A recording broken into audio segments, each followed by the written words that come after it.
एक गांव में बंसी नाम का कंजूस व्यक्ति अपने परिवार के साथ रहता था। आज बंसी जैसे ही सोकर उठा तो उसकी नाक में चाय की सुगंध टकराई। अरे वाह, सुगंध तो बड़ी अच्छी उठ रही है, लेकिन समस्या ये है कि ये सुगंध मेरे ही घर से उठ रही है। इसका मतलब कहीं कोई चाय तो नहीं बना रहा। बंसी दौड़ते हुए रसोई की तरफ भागा। रसोई में उसका नौकर भोंदू चाय बना रहा था। तेरा सत्यानाश चाय भोंदू है, तुझे जरा सी भी शर्म नहीं आई? मैंने ऐसा कौन सा गुनाह कर दिया मालिक? ये पूछ, तूने क्या नहीं किया? अभी पिछले महीने ही तो चाय बनाई थी। मालिक, मैं चाय अपने लिए नहीं बना रहा, बल्कि मालकिन के सर में दर्द हो रहा था, उनके लिए बना रहा हूँ। अरे अगर सर में दर्द हो रहा था तो उसके लिए चाय में पैसे खर्च करने की क्या जरूरत थी? है? कुछ देर बाद सर में दर्द अपने आप बंद हो जाता। वैसे भी ये सब अंग्रेजों के चोचले होते हैं। हाँ, जल्दी से गैस का चूल्हा बंद कर, नहीं तो गैस भी खत्म हो जाएगी। इतना बोलकर बंसी क्रोधित हुआ और अपनी पत्नी के कमरे में गया और बोला,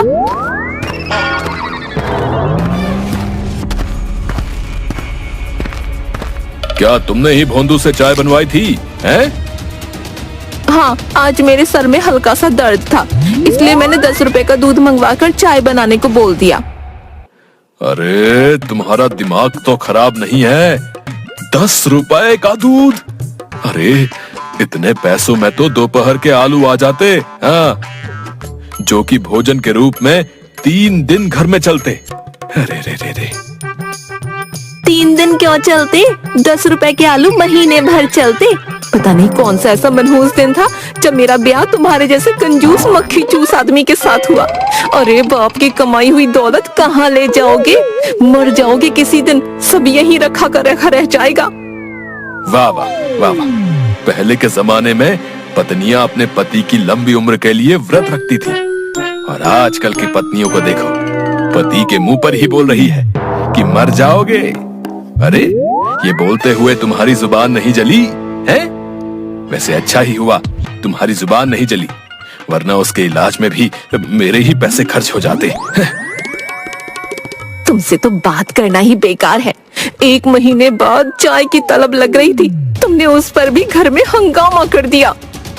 इतना बोलकर बंसी की पत्नी क्रोधित होते हुए घर से बाहर चली गई।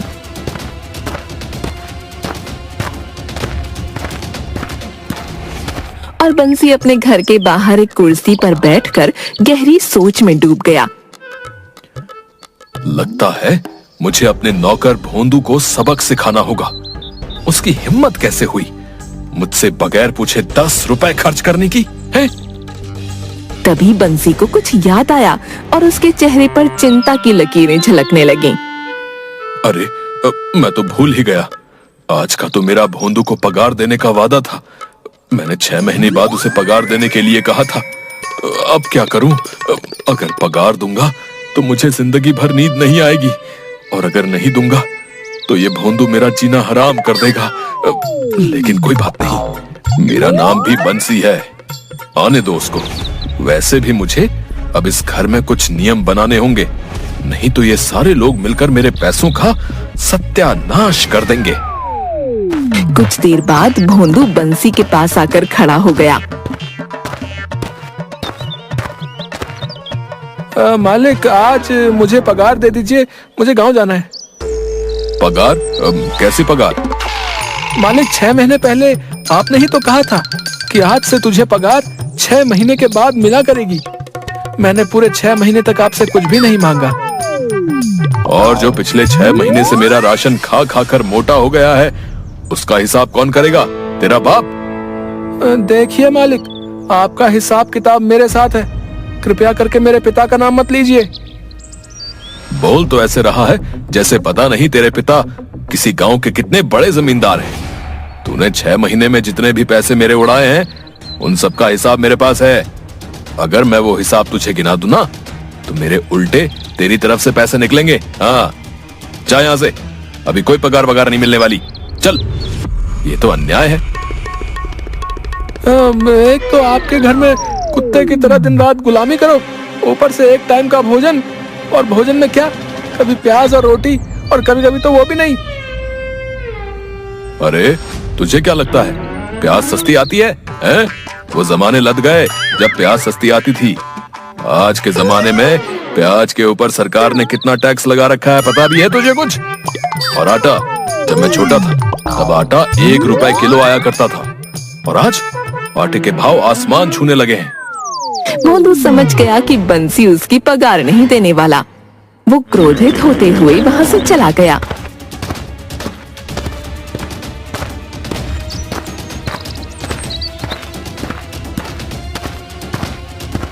बंसी अपने कमरे में आकर बैठ गया। तभी उसकी पत्नी आकर उससे बोली, आपको नौकरों पर इस तरह से अन्याय नहीं करना चाहिए। ईश्वर से थोड़ा डरिए, कहीं ईश्वर आपसे नाराज हो गया तो क्या होगा आपका, आपने कभी सोचा है? अरे ईश्वर बहुत ज्यादा खर्चीले लोगों से नाराज होता है। साफ साफ बोलो, तुम क्या कहना चाहती हो? आपको भोंदू को पगार दे देनी चाहिए। वो बेचारा गरीब है, सोचिए तो कितना मजबूर होगा कि वो तुम्हारे जैसे कंजूस मक्खी चूस सेठ के यहाँ नौकरी कर रहा है, जो कंजूसी में 6-6 महीने नहाता भी नहीं, ये सोच के कि कहीं पानी खर्च हो जाएगा। बस करो, बहुत हो गया। अब तुम मुझे गुस्सा दिला रही हो। तुम भोंदू की हिमायत ले रही हो या मुझे अपमानित कर रही हो? अरे अपमानित तो उसे किया जाता है ना जिसका कोई सम्मान हो। सम्मान तो तुम्हारे पिता का था, तुम्हारा नहीं।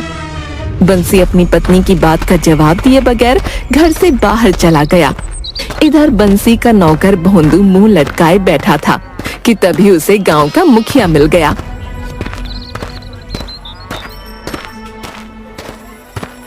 अब क्या बात है भोंदू, मुंह लटका कर क्यों बैठे हुए हो भाई?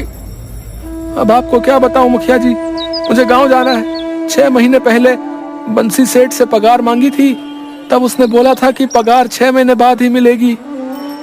और तुमने 6 महीने बाद जब पगार मांगी होगी, तब उसने तुम्हें उल्टी सीधी सुनाकर तुम्हारा मुंह बंद करवा दिया होगा, है ना? आपने बिल्कुल सही कहा मुखिया जी। मुखिया जी मैं बहुत परेशान हूँ, कृपा करके मेरी पगार दिलवा दीजिए ना, आप तो गांव के मुखिया हैं। चिंता मत करो, उस कंजूस बंसी से मैं तुम्हारी पगार दिलवा कर रहूंगा। चलो मेरे साथ। भोंदू मुखिया को लेकर बंसी के घर चला गया।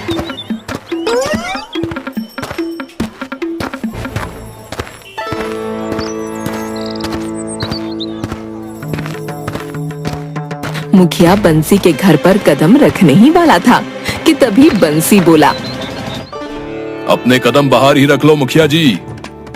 क्यों, तुम्हारे घर में गांव के मुखिया का आना मना है क्या?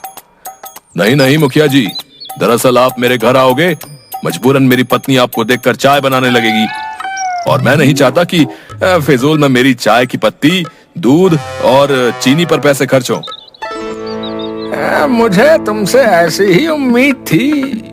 मैं यहाँ पर तुम्हारे घर की चाय पीने नहीं आया हूँ, बल्कि तुम्हें ये कहने के लिए आया हूँ कि तुम अपने नौकर को उसकी पगार दे दो।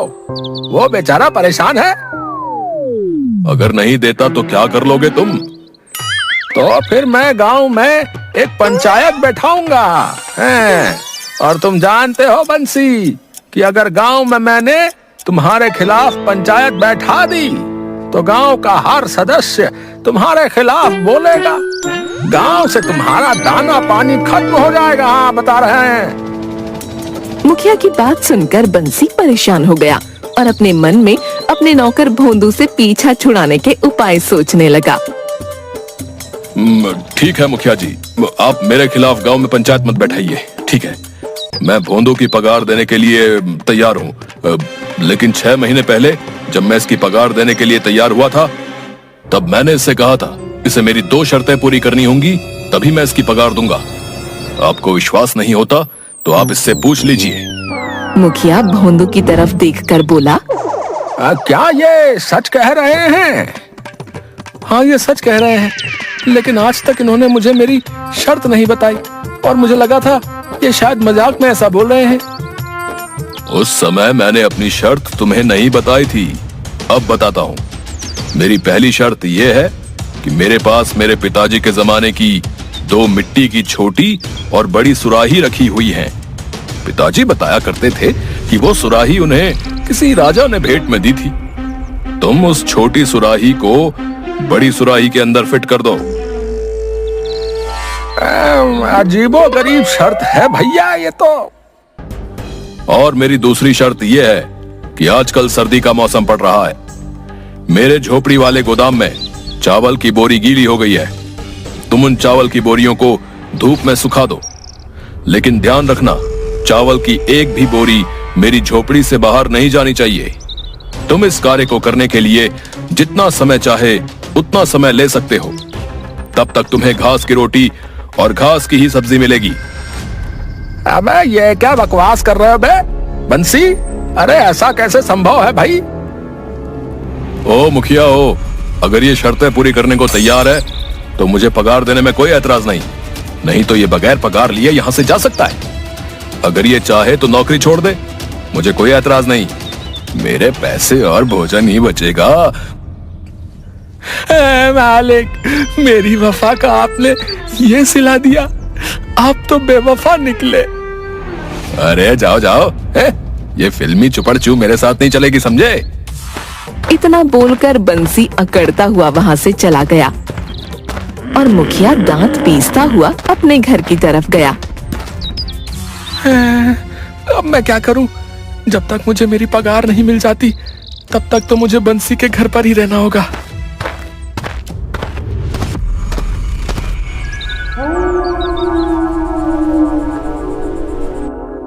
उस दिन के बाद भोंदू के प्रति बंसी की कंजूसी और ज्यादा बढ़ गई।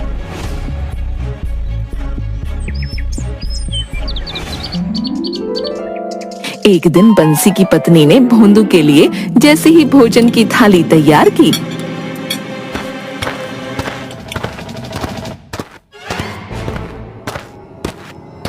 अरे ये क्या कर रही हो तुम? चोरी चोरी चुपके चुपके? ये सुबह से भूखा है बेचारा और बैल की तरह जुता हुआ है। भूख लग रही है इसे। मैंने क्या मना किया है कि तुम इसे भोजन मत दो? लेकिन मेरी शर्त यह भी थी कि अब से इसे घास की रोटी और घास की ही सब्जी खानी पड़ेगी। जाओ जाकर दे आओ अपने भोंदू को खाना, और उसके बाद जो है अपनी जुगाली में वो लगा रहे।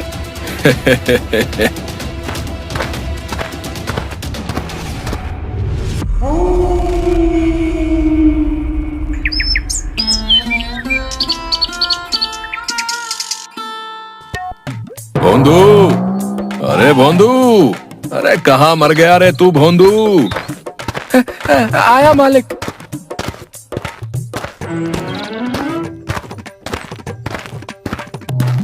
अरे सुबह से मेरे पैरों में दर्द हो रहा है, जरा मेरे पैर दबा दे। और सुन, ज्यादा जोर से मत दबाना, कहीं हड्डी वगैरह में चोट आ गई तो फिजूल में दवाई के पैसे खर्च करने पड़ जाएंगे, समझा? भोंदू बंसी के पैर दबाने लगा। पैर दबाते हुए बाहर आंगन में बंसी की आंख लग गई। तभी गेट से दूर उसको 2 बच्चे मिट्टी में खेलते नजर आए। उनमें से एक बच्चा बोतल में मिट्टी भर रहा था। तभी पीछे से बंसी की पत्नी, भोंदू कुछ समझा तू? मालकिन, बच्चे बहुत खुश हैं खेलते हुए, अच्छे लग रहे हैं। तू सच में भोंदू का भोंदू ही रहेगा। और उसके कान में उसे कुछ समझाती है, जिसे सुनकर भोंदू के चेहरे पर मुस्कान आ जाती है। अरे ये बात तो मैंने सोची ही नहीं। मैं तो मालिक की शर्तों को आसानी से पूरी कर सकता हूँ। ये क्या बड़बड़ा रहा है रे तू भोंदू? मालिक, आपकी पहली शर्त ये थी ना कि आपके पास आपके पिताजी की एक छोटी और एक बड़ी सुराही रखी हुई है। छोटे साइज की सुराही को बड़े साइज की सुराही में फिट करना है ना? यही थी ना? हाँ यही थी शर्त। तो क्या तुम इसे पूरा कर सकते हो क्या? हाँ मालिक, ये शर्त तो मैं बड़ी आसानी से पूरी कर सकता हूँ। मेरे दिमाग में अभी अभी विचार आया है।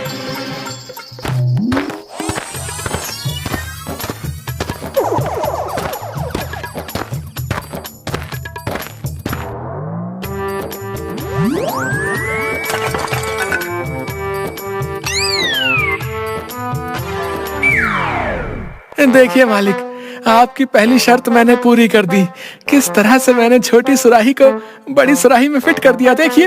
आहा। अरे तेरा सत्यानाश जाए रे भोंदू। हैं? ये क्या किया तूने रे? हैं? कितना भारी नुकसान कर दिया मेरा। भोंदू बेवकूफी भरे अंदाज में बोला। मालिक, आपने ही तो कहा था छोटी सुराही को बड़ी सुराही में फिट करना है, तो मैंने कर दिया। ये सुनकर कंजूस बंसी सेठ का सर चकराने लगा। तभी भोंदू फिर से बोला। मालिक, मैं आपकी दूसरी शर्त भी पूरी कर सकता हूँ। अभी अभी मेरे मन में ना विचार आया है। हाँ।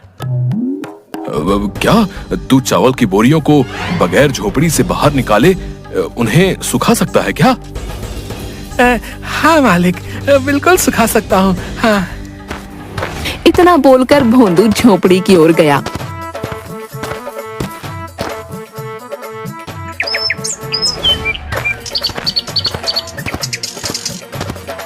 और उसने एक बड़ी कुल्हाड़ी उठा ली।